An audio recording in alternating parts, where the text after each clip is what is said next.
Imagine this.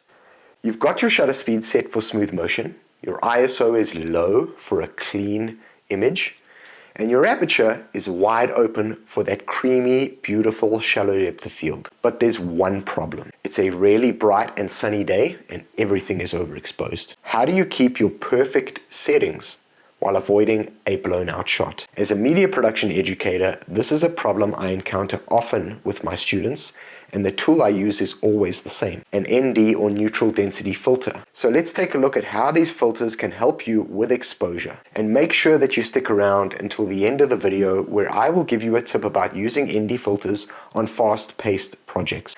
So an ND or neutral density filter is basically sunglasses for your camera lens. What it does is it reduces the amount of light entering the camera, allowing you to maintain your desired aperture, shutter speed, and ISO settings without overexposing your shot. So why do ND filters matter? Imagine you're shooting an interview outdoors. You've set your shutter speed to follow that 180-degree shutter rule for natural motion blur. Your ISO is set to the camera's base ISO, and you've opened up your aperture to f2.8 so you have this nice soft blurry background. But with all the sunlight coming in through the lens, your image is overexposed and blown out. Instead of messing with your settings, which could ruin the look that you want for your shot, all you've got to do is pop on an ND filter. This means you can keep your ideal settings while cutting down the light entering the lens. So I remember when a student of mine had a problem with shooting outside on a really bright day when there was actually lots of snow on the ground as well, reflecting the light everywhere. They wanted that shallow depth of field to isolate the subject,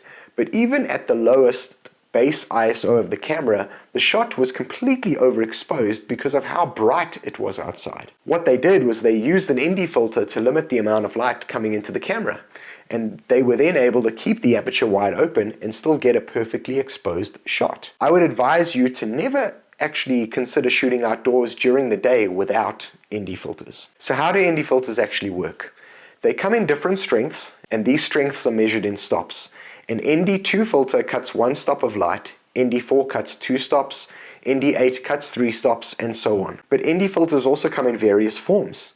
You can get an external ND filter that is either fixed or variable, adjustable. You also get cameras that have ND filters actually built in. And my advice is to check to see if your camera has ND filters built into it. And here's a practical tip. When you're shooting outdoors and transitioning between different lighting conditions, like maybe moving from a shaded area to direct sunlight, use a variable ND filter. This type of ND filter will allow you to adjust the level of light reduction on the fly without having to stop and perhaps switch filters. It's super useful for run and gun shooting situations where your lighting conditions can change pretty quickly and you need to keep your exposure consistent from one shot to the next. So now that you know how to handle your exposure using shutter speed, ISO, aperture, and ND filters, we're ready to bring all of this together. In this next video, I'll walk you through how to set your exposure step by step, combining everything that we've learned up to this point about shutter speed, ISO, aperture, and ND filters. You won't want to miss this final piece of the puzzle, so to speak, so I'll see you there.